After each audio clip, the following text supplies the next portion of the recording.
Interview দেখান। আচ্ছা আচ্ছা, তুই সামনে চলে আসো। যাচ্ছে। তুই ঢুকবি কি করে?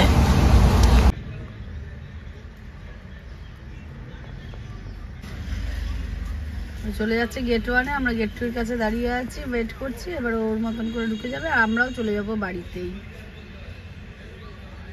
Good morning Baundule family. সকাল সকাল কলকাতা থেকে ব্লগ স্টার্ট হচ্ছে। ছেলেকে এসেছিলাম ছাড়তে, 2 নম্বর গেটে এসেছিলাম, তারপর এখন যাচ্ছে আগে 1 নম্বর গেটে। যাই হোক, যারা যারা বলেছিলে কলেজেও কি মা যাবে, গেছি। স্কুলেও কি মা যাবে, সে তো যাবই। আর অফিসেও কি মা দিয়ে আসবে? হ্যাঁ, মাই দিয়ে আসছে আজকে অফিসে। মা, দিদা, দাদু সবাই মিলেই ওকে অফিসে ছাড়তে এসছে। ডে 1 ভালো করে অফিস করুক, ভালো করে প্রমোশন পেয়ে আরো উপরে যা। ওর মাও সাথেই আছে। চলো আগে তাহলে ব্লগটা সুন্দরভাবে স্টার্ট করি।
সকাল সকাল ছেলেকে অফিস দিয়ে এসে ফেরার পথে আবার মারা খাচ্ছে। এই যে সেই পুরনো দোকান, এখান থেকে চা খেয়ে যাবো বাড়ি। আমার এখন 2বার দুধ চা খেয়ে যা গলা জ্বলা আরম্ভ করেছে, এবার দেখছি আমাকে আবার মেনটেন শুরু করতে হবে। যাই হোক, এখন বাড়ি গিয়ে রান্নাবান্না হবে।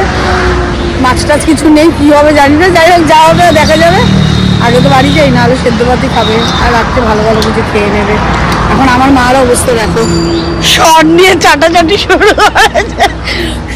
চাটাচাটি শুরু করেছে। হেভি চা। যাই হোক, মা চাটা খেয়ে নিক, তারপরে বাড়ি। বলবেন এই চাটা আসবেন, এই চাটা খাইয়ে দেবেন। আপনার আসবেন, চপলাতে চলে আসবেন, আপনি নিয়ে আসবেন। আপনি আসবেন যখন বলবেন। ও আচ্ছা, আপনি আসবেন যখন বলবেন, আমার মা নিয়ে আসবে। যাই হোক, আগে বাড়ি যাই, তারপরে আবার দেখি কী রান্না বান্না হয় আমাদের বাড়িতে আজকে। সকালে তো সাজগোজ মেরে ঘুরে আসলাম, এবার বুঝবো খেলা বাড়ি গিয়ে। ড্রেস চেঞ্জ করে বিছানা তোলা হয়ে গেল কমপ্লিট। ওদিকে ভাত বসিয়ে ফেললাম। বাড়ি এসেই হয়ে গেছি কাজের মাসি। সকাল সকাল বেরানোর এই অবস্থা টেবিলের। এখন সব ঝটপট পরিষ্কার করবো। পায়েল কখন আসবে জানি না। যাই হোক, তাহলে আমি পরিষ্কারটা করে নিই। আমি সব কাজগুলো আগে করতে থাকি। মাথা খারাপই হয়ে যায় যখন দেখি এত কাজ বাড়িতে এসে। আর বাবা গেছে গ্যারেজে, ছেলের খাবারের বক্স রেখে দিয়ে চলে গেছে। এখন আমি যাই, বাবা গেল, গিয়ে আগে সব নিয়ে আসবো, তারপরে বাসন টাসন আরো সব পায়েল আসলে জলই হয়। হাত শুরু হয়ে গেছে, কাজগুলো যেভাবে এগাচ্ছে। নিয়ে এসেছি এখন টেংরি, এখন এগুলো বাবা এনে এসব দিয়েছে। এখন নাতির জন্য এগুলো বানাতে হবে। যাই হোক, এই সব ছাড়াতে পরিষ্কার করতেই হয় সময় নষ্ট। এনেও ফেসে গেছি। নাতি কতদূর খাবে জানি না, তবে তার আগে তো পরিষ্কারটা করি। এই এক ঝামেলা। এই বাবার প্ল্যান, এগুলো এনে নাতিরে খাইয়ে শক্তি সামর্থ্য করবে। করে নি আগে।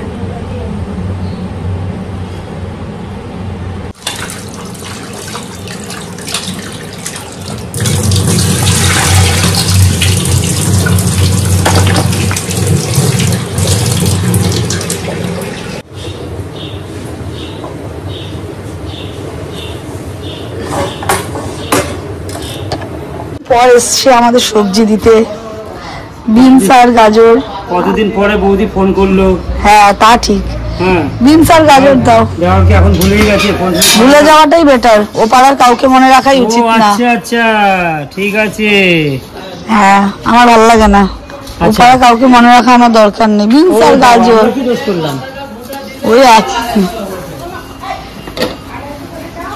ভেবেছিলাম সকালবেলা মেলে ঠেলে যাবো, সকালবেলা এমন তাড়া লেগেছে আর জামা কাপড় মেলতে পারিনি। এখন সব জামা কাপড়গুলো মেলা স্টার্ট করেছি। উফ বাপরে বাপ, হাঁপিয়েও গেছে রান্না করে ঠরে। এখন দেখি নিচে মাটন স্যুপটা বসিয়ে এসছি, এগুলো মেলে যাই, গিয়ে স্নানে চলে যাব।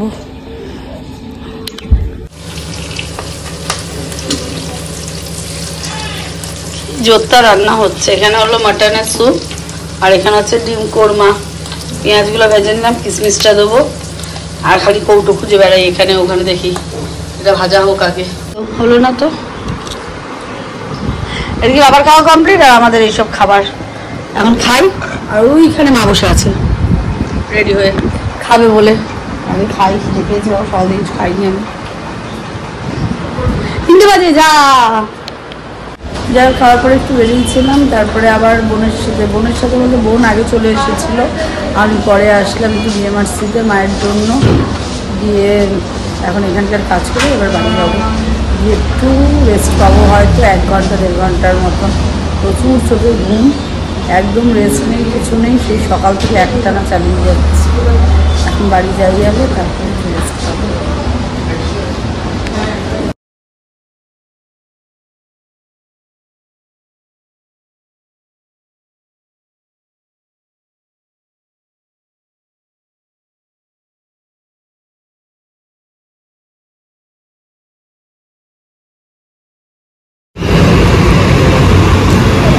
আজকের মতন কমপ্লিট হলো, এবার বাড়ি যাই। এভাবে কেগা এবার বাড়ি যাই, তারপরে খাওয়া দাওয়া কমপ্লিট করে আজকে হবে। আমার হেভি খারাপ, এখন কালী পুজো, সেজন্য একটুখানি গাড়ি ঘোড়াঘুরি ব্যাপার আছে। যাই হোক, সব গাড়িতে একই অবস্থা। এটা বিএমআরসি, তার সামনে লালকুটি পেট্রোল পাম্প, আর তার কাছে যেখানে আপাতত হয় সেই জায়গাটাই হচ্ছে। কিছুই না হয়তো একটু ডিকিটাকে চেক করে, আর কিছু নাকা চেক অ্যাকচুয়ালি। তবে শুধু 4 চাকা না, 2 চাকাকেও ভালো করে একেবারে ধরছে, হেলমেট চেক করছে, এখন এইসব চলছে। যাই হোক দেখি, 4 চাকাটা যাই হোক দেখি কি হয় না হয়। হয়ে গেল কমপ্লিট, সব ছেড়ে দিয়েছে না।